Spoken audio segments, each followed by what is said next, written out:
இப்போ அந்த செய்தி என்ன அப்படின்னா, விஜயினுடைய வாக்கு யாரை தொந்தரவு பண்ணும் அப்படின்னு அவங்க உளவுத்துறை விசாரிச்சதுல நேரடியாக அது பாரதிய ஜனதா கூட்டணியினுடைய வாக்குகளை, அதாவது திமுகவுடைய எதிர்ப்பு வாக்குகள் பாரதிய ஜனதா கட்சிக்கு போகாம அதிமுகவுக்கு போகாம விஜய் தடுக்கிறாரு.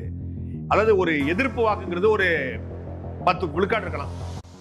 அந்த எதிர்ப்பு வாக்குகளை விஜய் தடுக்கும் பொழுது, அதாவது அதிமுகவுக்கு பாஜக கூட்டணிக்கு திமுக இருந்து போக வேண்டிய வாக்குகளை, திமுகவுடைய எதிர்ப்பு வாக்குகளை இவர் ஃபில்டர் பண்ணும்போது ஆட்டோமேட்டிக்கா அது பாஜக அதிமுக கூட்டணிக்கு எதிராக இருக்கக்கூடிய திமுகவுக்கு சாதகமா அமைஞ்சிரும்.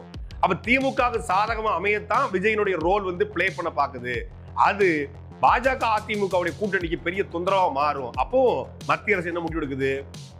ஒண்ணு, நீ எங்களுக்கு ஆதரவா நில்லு, எங்க கூட்டணிக்கு வா. இல்லையா நீ தேர்தலை புறக்கணிச்சிரு, இல்ல அமைதியாயிரு, இல்ல வேற ஏதாவது ஒரு நிலைப்பாடு எடு. ஒண்ணு எங்களுக்கு பலன் சேர்க்கணும், இல்ல எதிராளிக்கு நீ பலன் சேர்த்தர கூடாது.